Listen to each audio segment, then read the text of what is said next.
삶의 행복을 주는 이야기 2월 26일입니다. 사레가 아브람에게 이르되 여호와께서 내 출산을 허락하지 아니하셨으니 원하건대 내 여종에게 들어가라. 내가 혹 그로 말미암아 자녀를 얻을까 하노라 하매 아브람이 사레의 말을 들으니라. 창세기 16장 2절 오늘의 말씀입니다. 아브람이 사레의 말을 들으니라.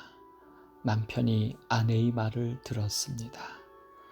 이스라엘도 우리나라만큼 남전여비 사상이 분명한 곳이지만 지금 사레는 남편에게 아이를 낳아주지 못하는 아내에 이어서 말에 힘이 있을 리 없습니다. 게다가 아브람은 하나님께서 내 자손으로 창대케 하리라고 약속을 하시지만 웬일인지 그 일에 그렇게 관심을 두지 않습니다. 그렇다면 당연히 사레의 요청에도 시큰둥해야 할 것 같습니다. 특히나 사레의 말은 하나님의 약속과 다른데도 말입니다.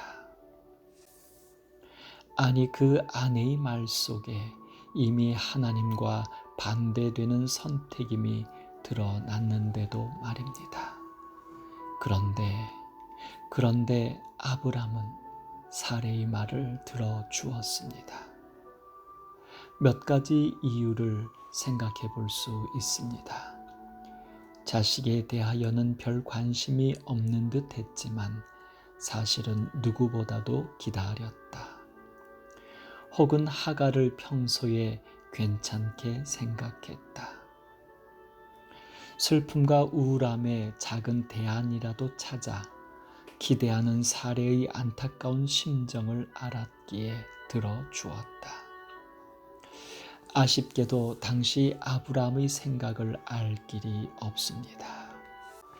그러나 분명한 것 하나는 일부 다처는 그 당시에 아주 널리 퍼져 있었기 때문에 그것을 죄라고 생각하지 않게 되어 버렸다는 사실입니다.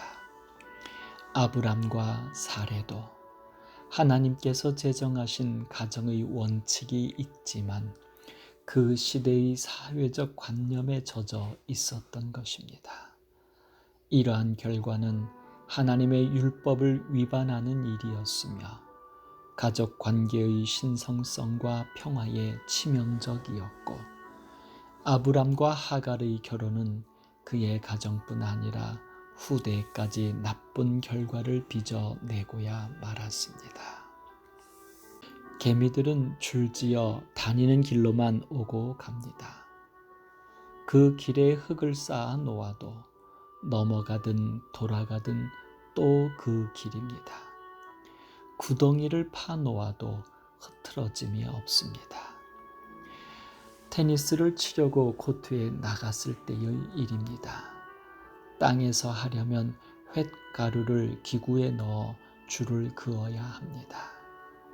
줄을 다 그어놓고 게임을 시작하려는데 개미들이 횟가루가 묻지 않도록 줄 옆에서 나란히 그들의 길을 가는 것이었습니다.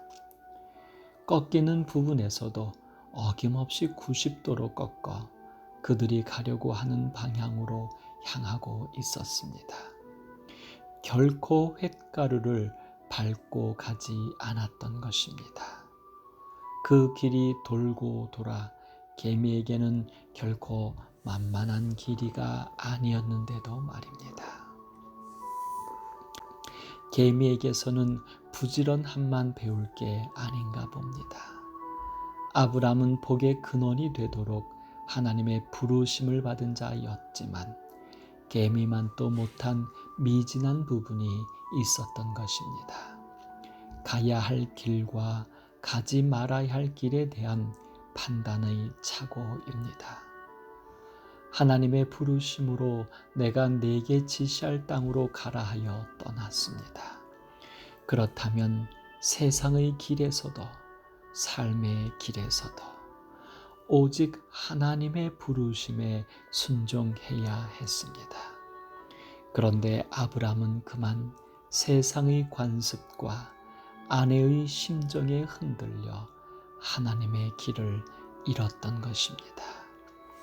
그러나 하나님은 결코 잊지 않으셨습니다.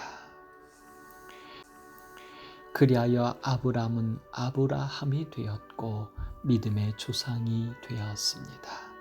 삶에 행복을 주는 희망의 이야기입니다. 하나님의 부르심에 순종하여 가나안 땅에 거주한 지 10년 후였지만 아직도 아브람은 하나님을 다 몰랐던 것입니다. 그러나 하나님은 10년이 지난 지금까지도 아브람과 함께 하셨으며 기필코 아브람이 모리아 산에서 이삭을 바치는 믿음을 가질 때까지도 함께 하셨습니다. 아브람을 부르신 하나님은 아브람을 위한 길을 잃지 않으셨습니다. 이 하나님이 오늘 나의 길을 인도하십니다. 삶의 행복을 주는 이야기였습니다.